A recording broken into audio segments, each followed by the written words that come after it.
নমস্কার বন্ধুরা, রন্ধনের রান্নাঘরে আমি অপর্ণা আপনাদের স্বাগত জানাচ্ছি।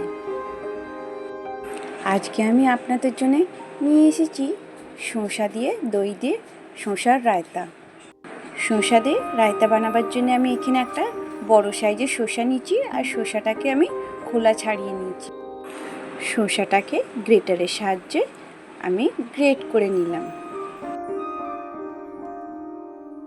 দেখতেই পাচ্ছেন শসাগুলো ভালোভাবে গ্রেট করা হয়ে গেছে।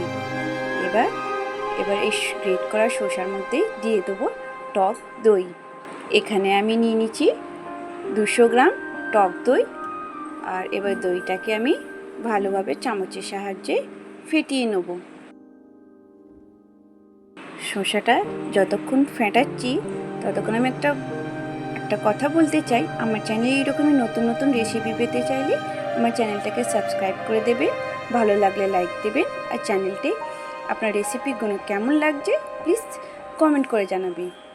এর মধ্যে আমি দিয়ে দিলাম একটু সাদা নুন, আর দিয়ে দিচ্ছি জিরে গুঁড়ো, আর একটুখানি দিয়েছি গোলমরিচ গুঁড়ো, আর দিয়ে দিলাম সামান্য বিট নুন।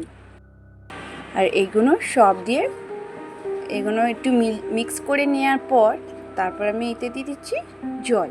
কোনো রায়তা বেশি ঘন হয় না।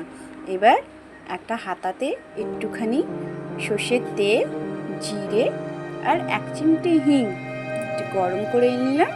গরম করে এবার শসার রায়তাতে আমি ফোড়নটা দিয়ে দিলাম। এই ফোড়নটা দিলে দইয়ের শসার রায়তাটা টেস্টটা খুব ভালো হয়। এবার দিয়ে সব ভালোভাবে মিক্স করে নেব। এখানে সব কিছু দিয়ে ভালোভাবে মিক্স হয়ে গেছে।